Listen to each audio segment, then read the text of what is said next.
আমাকে বলছে এবার বলো আলী আলী করতে। গাদির কবির ময়দানে নামাজের প্রচার করেননি আল্লাহর নবী, রোজার প্রচার করেননি, হজের প্রচার করেননি, সব প্রচার হয়ে গিয়েছে, কিন্তু প্রচার করেছেন আলী আলী করা। মানকুত মাওলা ফাহাজা আলীর মাওলা, এর মানে কি হলো, এর অর্থ কি হলো? আমি যার যার মাওলা, আলী তার তার মাওলা, এ সকলেই জানে। আপনি বলেছেন যে আলীকে মানতে হবে, আলী আলাইহিস সালামকে ভালোবাসতে হবে, তারপরও কেন বলছেন? জানেন, খবরদার কখনো কোনো জায়গায় কোনো দিনের জন্য বলবেন না, নিজেকে গোপন করবেন না যে আমি যে শিয়া। আপনাকে কেউ জিজ্ঞাসা করলে তুমি কি, তো আপনি অন্য কোনো নামের পরিচয় দেবেন না, আপনি পরিচয় দেবেন আমি শিয়া, আপনি পরিচয় দেবেন আমি শিয়া। শুনুন, একটা মাস্টার তার ছাত্রকে বাঘ বাঘ বোঝাচ্ছে, বাঘ, তো খাতা কলমে বোঝাচ্ছে, শির আলিফ বে তে সে এইভাবে বোঝাচ্ছে, তো শির শিন থেকে শের বোঝাচ্ছে, উর্দু ভাষী মৌলানা, শিন থেকে শের, শের মানে বাঘ, তো শিন থেকে শের বোঝাচ্ছে। তো বোঝাতে গিয়ে এখন যে মাস্টার বাচ্চাকে শের বোঝাচ্ছে, তো বাচ্চা তো কোনোদিন বাঘ দেখেনি না, আমরাও অনেকে এখনো পর্যন্ত প্রায় সবাই বাঘ দেখেই ছবিতে দেখেছি, ফটোই দেখেছি, ডাইরেক্ট আমরা চোখের সামনে বাঘকে দেখিনি, কিন্তু ওই বাচ্চা তো কিছুই দেখেনি। তো বাচ্চাকে বোঝাচ্ছে শিন দিয়ে শের, এবার শিন থেকে শের, আলিফ থেকে আল্লাহ, এরকম ভাবে বোঝায় না? হ্যাঁ, আমরা আগে পড়েছি, এইভাবে বুঝিয়েছি, আলিফ থেকে কি আল্লাহ, তো এইভাবে যখন বোঝাচ্ছে, তো মাস্টার সাহেব শিন থেকে শের বোঝাচ্ছে, বাঘকে বোঝাচ্ছে, কিন্তু ওখানে মাস্টার যদি বাঘের ছবি আঁকিয়ে দেয়, তো বাচ্চা দেখলো বাঘ, ঠিক? এবারে এই বাচ্চা বাঘ এখনো সব মানে চোখে দেখেনি, ডাইরেক্ট দেখেনি, কিন্তু ছবিতে দেখেছে, ছবিতে অত বোঝা যায় না। এবারে বাঘের খাঁচায় নিয়ে যাওয়া হলো, যে খাঁচার মধ্যে বাঘ আছে, বাঘকে দেখানো হবে, তো খাঁচা পুরো লক করা আছে, বন্ধ করা আছে, দেখা যাবে না। অনেকটি খাঁচা আছে, এক একটি খাঁচার ভিতরে এক এক রকমের পশু থাকে। একটা খাঁচার মধ্যে, পিঞ্জারার মধ্যে, খাঁচার মধ্যে কি আছে তারাই জানে, কিন্তু গেটের মুখে লেখা আছে বাঘ, আর ছবি দেওয়া আছে শিয়ালের। সালাওয়াত পড় মুহাম্মদ ওয়া আলা।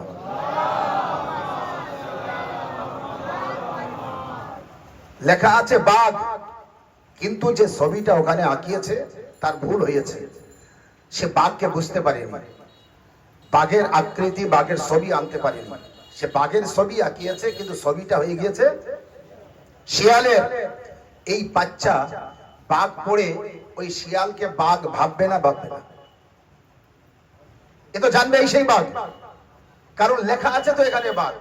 আমরাও অনেক জায়গায় লেখা পড়ে মানে না করতে পেরে আমরা উল্টো অন্য মানে করি, অন্য বুঝি, আমাদের দ্বারাই ভুল হয়, তো বাচ্চার দ্বারাই ভুল হবে, সব বাচ্চাদের ভুল হবে, আমার আপনারও ভুল হবে। অনেক সময় ছবি না দেখে ওই লেখা দেখে বলবো বাঘ, বলে আমি ওখানেই যাব, ওই খাঁচায় যাব, কিন্তু যাওয়ার পরে দেখবো কি ওখানে বাঘ নেই, এখানে আছে শিয়াল। আচ্ছা, বাঘ আর শিয়াল এক না আলাদা? আলাদা। বাঘ পালাতে শিখেনি, শিয়াল দাঁড়িয়ে লড়াই করতে শিখিনি, পারে না। শিয়াল কিভাবে পালাতে হয় তা জানে। সারা বিশ্বের মানুষ নিজে যেমন শিয়াল লেজ গুটিয়ে পালানো শিখেছে, শিয়াল পালায়, বাঘ কখনো পালায় না। তাই পৃথিবীর সমস্ত দেশ, পৃথিবীর এই মুহূর্তে সারা মুলক, সারা দেশ শিয়ালের মতো লেজ গুটিয়ে পালিয়েছে। যখন ওরা দেখেছে বাঘ বলে একজন কেউ আছে, সেই শেরে খোদার আলী শের সৈয়দ আলী খামনাই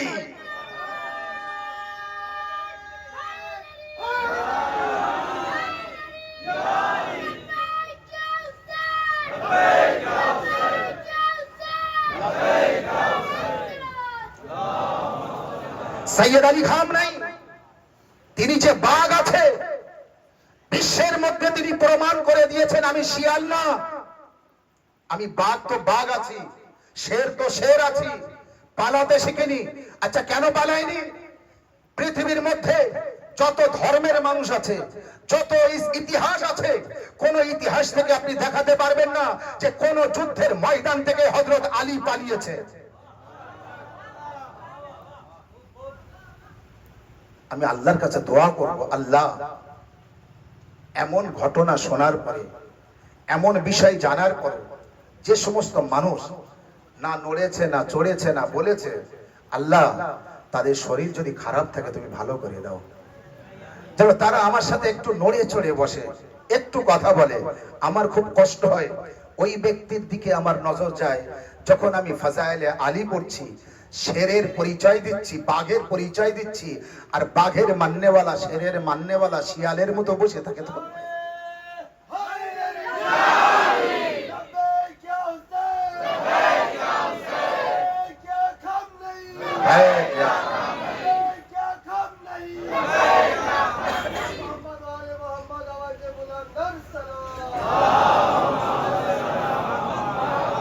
দেখবেন শিয়াল পালায় আর পিছনে পিছনে ঘাড় ফিরিয়ে ফিরিয়ে দেখে, আর তারপরে হঠাৎ করে একটা ঝোপ টোপ পেলে খোঁজে, আর পেলে সেখানে গিয়ে এমন ভাবে তার নিচে লুকিয়ে পড়ে, তার আছে কিনা জানা যায় না। শিয়াল এ কি নামে মুসলমান, কিন্তু পরিচয় দিয়েছে শিয়ালের। হ্যাঁ, নামে মুসলমান, পরিচয় দিয়েছে লোমড়ি শিয়াল। লেজ গুটিয়ে কিভাবে পালিয়েছে। আমি তো বলবো বিশ্বের মধ্যে যত মুসলমান দেশ আছে, সমস্ত মুসলমান দেশ প্রমাণ করে দিয়েছে ইরান মুসলমান, বাকি সব ইহুদির বন্ধু।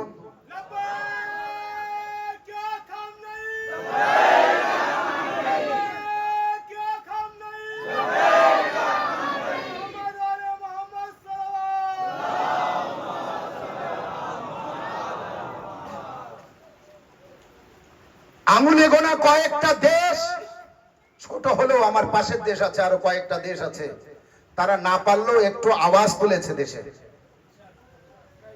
আমাদের পাশের একটি দেশ আছে পূর্ব দিকে, আরো পাশে কয়েকটি দেশ আছে, তারা জনগণ কিছু আওয়াজ তুলেছে, তারা পরিচয় দিয়েছে মুসলমানের। আমাদের প্রথম কেবলা বাইতুল মুকাদ্দাস, সেই বাইতুল মুকাদ্দাসকে বাঁচানোর জন্য সৌদির মতো দেশ, আপনি ভাবতে পারেন সৌদির মতো রাজা বাদশাহ, আর পাশে তো আছে গদ্দার একটা দেশ, এ বড় গদ্দার। এই কয়েকটি গদ্দার দেশ এরা প্রমাণ করে দিয়েছে আমরা মুসলমান না। আর বাংলাদেশের কয়েকটা নামধারী মৌলবী হয়েছে, এদের মৌলবী বলতে লজ্জা করে, এরা আবার ইরানকে নিয়ে সমালোচনা করছে। মৌলবীর নামটা ভুলে যাচ্ছি, কি বলবো তাকে, তার ভিডিওটা আমি সেভ করে রেখেছি। এ বলেছে ইরান কুফরি দেশ। কেন কুফরি দেশ বলে? এই জন্য কুফরি দেশ কে ওখানে শিয়ারা বাস করে, আর সুন্নি ওখানে নেই। আমেরিকা সম্পূর্ণ কুফরি দেশ না, ইরান সম্পূর্ণ কুফরি দেশ। সেই মাওলানা বলছে কেন ইরান সম্পূর্ণ কুফরি দেশ? বলছে ইরানে সব শিয়ারা থাকে, সুন্নিরা থাকে না। আর আমেরিকা, ইসরায়েল সম্পূর্ণ কুফরি দেশ না। কেন কুফরি দেশ না? কারণ ওখানে সুন্নিরা থাকে। আল্লাহু আকবার, কি বিচার করেছে দেখুন। ইরানে কয়েক হাজার সুন্নি ভাইদের মসজিদ আছে, সুন্নি নেই, শত শত মসজিদ আছে, হাজার হাজার শিয়া আছে, সুন্নি আছে।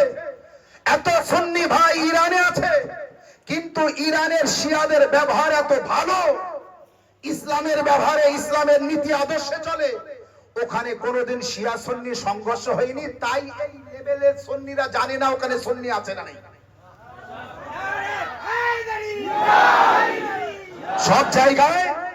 সব জায়গায় মারামারি হয়, ভাই ভাই মারামারি, এক মাযহাব আর এক মাযহাবে মারামারি। বিশেষ করে কখনো কখনো হতে পারে ভাই ভাই অশান্তি হয়, তো শিয়া সুন্নি ভাই ভাই, তো কোনো জায়গায় অশান্তি হতে পারে। ইরানে কোনো দিনের জন্য অশান্তি হয়নি, যার কারণে এরা মনে করে যে ইরানে সুন্নি ভাই নেই, তাই ইরানে কুফরি দেশ। আচ্ছা কুফরি কি করে হলো? বলে না কুফর এই জন্য, কাফির এই জন্য যে তারা শিয়া।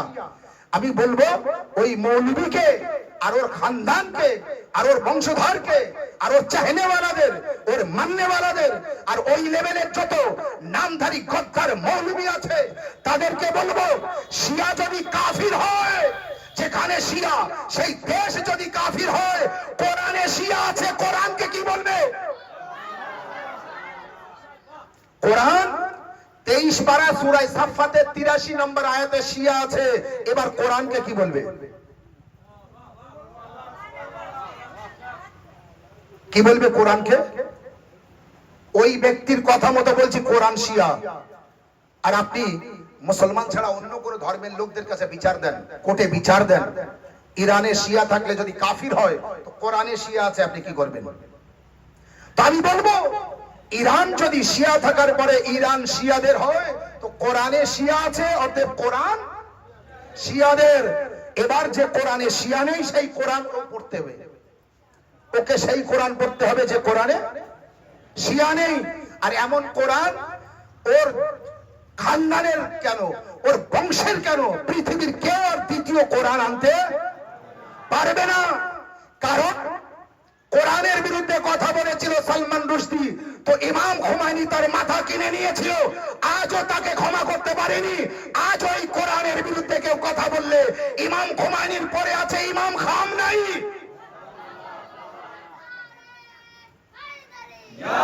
ইমাম খামনাই, সৈয়দ আলী খামনাই, যাকে আপনি বলতে পারেন ইমাম খামনাই, এই ইমাম হুই, ইমাম খুমাইনি, এখন বর্তমান আছে ইমাম খামনাই। ये খামনাই আছে এমনই খামনাই যিনি প্রমাণ করে দিয়েছে মুসলমান কাকে বলে আর ইহুদি কাকে বলে। বর্তমান এই কয়েকদিন আগে যে যুদ্ধ হয়েছে, এই যুদ্ধে ইরান বনাম ইসরায়েল হয়নি, ये যুদ্ধ হয়েছিল ইসলাম বনাম ইহুদি।